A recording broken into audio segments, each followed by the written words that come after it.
Gravity assist or gravity slingshot, what is it? It may sound like Star Trek's slingshot maneuver, but a gravity slingshot cannot warp anything back in time. What it can do is greatly speed up a spacecraft, all while saving tons of heavy and expensive fuel. Here's how it works. A spacecraft flies into the gravitational field of a planet, into its sphere of influence. It shifts from the sun-centered heliocentric coordinate system into the planet-centric coordinate system, where it gains velocity as it falls into an unstable flyby orbit, then loses the same amount of velocity as the spacecraft escapes the planet's sphere of influence and shifts back to the heliocentric coordinate system. Momentum and speed are conserved, all while it gains velocity along a new trajectory. So how did that happen? Think of running and making a sharp U-turn. If in that U-turn you grab and hold onto a pole as you turn, you can change direction without losing much speed. Without the pole though, you would lose momentum and your speed is significantly decreased. Similarly, a spacecraft attaches itself to the planet through gravity to swing around the planet while conserving its speed. Additionally, take a comb and run it through your hair a few times, and then hold it next to a slow, clear stream of water from a faucet. You will see the water will bend towards the comb.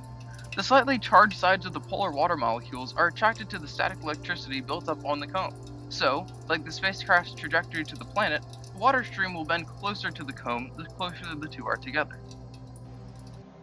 Now let's examine how the spacecraft increases its speed. We know that it must obey the laws of conservation, so how does it gain speed just by swinging around a planet? The secret of gaining speed comes from how we observe the spacecraft's motion. It is true that in respect to the planet, the spacecraft has a net speed gain of 0. But in respect to the Sun, the spacecraft gains speed as it's carried around the planet's orbit. Now think of some stairs and an escalator, each with a person walking at the same speed. Despite the same walking speed, because the escalator is moving under one guy, he has a greater speed in perspective of a stationary spectator.